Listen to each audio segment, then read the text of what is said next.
আজ আমরা আলোচনা করব যোগের চতুর্থ ধাপ বা চতুর্থ অঙ্গ প্রাণায়াম। তাহলে প্রাণায়াম কি? প্রাণায়াম বলতে বোঝায় প্রাণ সংযম।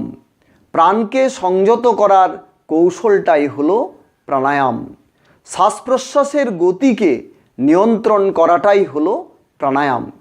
আমরা যদি শ্বাস প্রশ্বাসের গতিকে নিয়ন্ত্রণ করতে পারি, আমরা যদি শ্বাস প্রশ্বাসের গতিকে নিয়মিত করতে পারি, তখনই আমাদের প্রাণায়াম ঠিক হয়। তাহলে প্রাণায়াম ঠিক করার আগে বা প্রাণায়াম করার আগে আমাদের বুঝে নেওয়া উচিত প্রাণ কি। মানে প্রাণ কি সেটাই যদি আমরা না জানি, তাহলে আর প্রাণায়াম করে আমাদের কি হবে? তাহলে প্রাণ বলতে কি বোঝায়? প্রাণ হলো আদি শক্তি। প্রাণ হলো শরীরের প্রথম শক্তি। সমস্ত শক্তির সমষ্টি হলো প্রাণ। মানে স্থূল সূক্ষ্ম কারণ তিন শরীরকেই সমষ্টি, এই যে তিনটা শরীরের সমষ্টি সেটার কে প্রকাশ করে বা সেই তিনটা শক্তিকেই কি করে? নিয়ন্ত্রণ করে সূক্ষ্মভাবে প্রাণ। প্রাণ ছাড়া একটা শরীরও থাকবে না। তাই আমাদের প্রাণকে সবচেয়ে বেশি গুরুত্ব দেওয়া উচিত। তাহলে প্রাণ হচ্ছে এক বিশেষ সামর্থ্য। প্রাণ হচ্ছে কি? বাঁচার শক্তি। তাহলে বাঁচার শক্তিটাই হচ্ছে প্রাণ শক্তি। তাহলে আমাদের শরীরের চালিকা শক্তি কে? আমাদের শরীরের চালিকা শক্তি হলো প্রাণ। প্রাণ ছাড়া শরীর চলে না, আটকে যায়। যেমন কি প্রাণযুক্ত শরীরই হচ্ছে সচল শরীর, প্রাণহীন শরীর মৃত শরীর, অচল শরীর। তাহলে আমাদের কি এই প্রাণ রক্ষার কৌশল জানা উচিত। প্রাণকে যদি আমরা ঠিক না বুঝি, তাহলে আমাদের জীবনে প্রাণ সংশয় থেকে যাবে, আমাদের প্রাণ সংকট এসেই যাবে, আমরা প্রাণ সংকটেই পড়ে থাকব। তাহলে আমাদের এই যে প্রাণ রক্ষার যে বিদ্যা, সেটাই হলো প্রাণায়াম। এই প্রাণায়াম আমাদের সঠিকভাবে জানা উচিত। প্রাণায়াম না জানলে আমাদের জীবন থেকে প্রাণ সংশয় যাবে না। তাহলে কি প্রাণায়াম আমাদের কি করছে? প্রাণায়াম আমাদের শরীরকে রক্ষা করে, শরীরকে ধারণ করে, শরীরকে পালন করে। তাহলে প্রাণ ধারণের উপায়টাই হচ্ছে প্রাণায়াম। তাহলে প্রাণায়াম হলো প্রাণকে সংযত করার সঠিক অভ্যাস। তাহলে যোগের কর্ম শুরু হয় কার দ্বারা? যোগের কর্মটা শুরু হচ্ছে প্রাণায়ামের দ্বারা।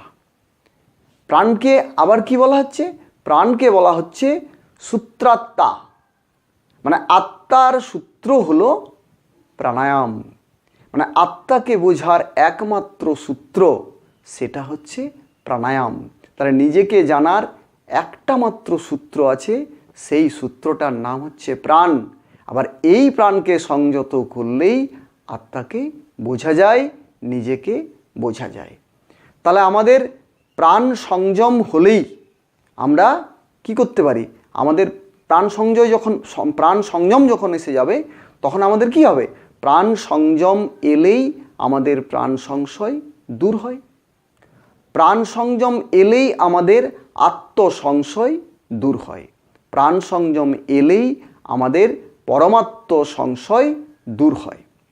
তাহলে এই যে তিনটা সংশয়, এই তিনটা সংশয়ই ঘুচিয়ে দেয় যা, সেটাই হলো প্রাণায়াম। আমাদের এই যে তিনটা শরীর আছে, স্থূল শরীর, সূক্ষ্ম শরীর, কারণ শরীর, এই তিনটা শরীরের সমষ্টিগতভাবে যে নিয়ন্ত্রণ, এই সমষ্টিগতভাবে নিয়ন্ত্রণ শক্তিটা লুকিয়ে আছে প্রাণের মধ্যেই।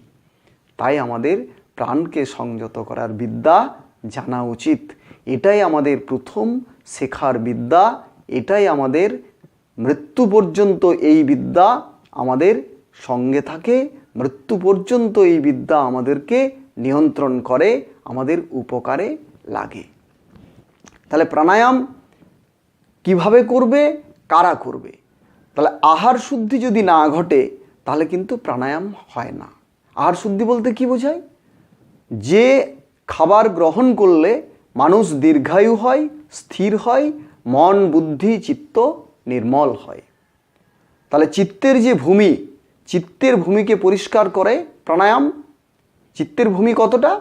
সেটা হচ্ছে মন, বুদ্ধি, অহং, এই তিনটা ভূমিকেই পরিষ্কার করে দেয় যা, সেটাই হলো প্রাণায়াম।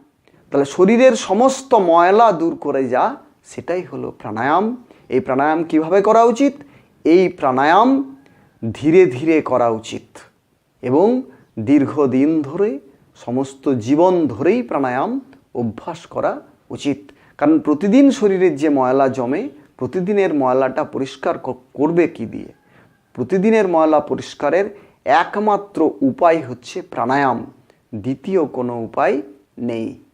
তাহলে এই প্রাণায়াম অভ্যাস করতে হয় ক্রমে ক্রমে বা ধীরে ধীরে। সেই সময় এবং কার কিভাবে প্রাণায়াম করা যাবে, সেই ব্যাপারটা একটা প্রাণায়াম সিদ্ধ মানুষের কাছে, অভিজ্ঞ মানুষের তত্ত্বাবধানেই প্রাণায়াম শেখা উচিত। নইলে কিন্তু প্রাণায়াম সঠিক ফল দেবে না এবং প্রাণায়াম সঠিক হবে না।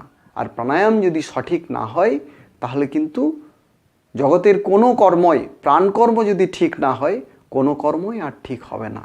তাহলে প্রাণকর্মই হচ্ছে প্রাণায়াম, প্রাণকর্মই হচ্ছে প্রথম কর্ম, আদি কর্ম। এটা যদি ভুল হয়ে যায়, সমস্ত কর্মই কিন্তু মানুষের ভুল হবে। কারণ কি? এবার প্রাণায়ামটা কি? প্রাণায়াম এই কর্ম থেকেই কি আসে? মানে প্রাণায়ামকে দুটোভাবে বিচার করা যেতে পারে, একটা সকাম, একটা নিষ্কাম। যদি কেউ সকাম প্রাণায়াম করে, তাহলে সে কী হবে? আবার পুনর্জন্ম লাভ করবে। আর নিষ্কাম প্রাণায়াম করলে সে মোক্ষ লাভ করতে পারে। তাহলে প্রাণায়ামেই আছে মুক্তি, প্রাণায়ামেই আছে বন্ধন। তাহলে মানুষ প্রাণায়াম থেকে কি পেতে পারে? বন্ধন পেতে পারে, আবার মুক্তিও পেতে পারে। কারণ এটা হচ্ছে প্রাণকর্ম। বুঝে যদি প্রাণকর্ম করা হয়, তাহলে সে মুক্ত হতে পারে। না বুঝে প্রাণকর্ম করলে সে আবার বন্ধনে জড়িয়ে যেতে পারে।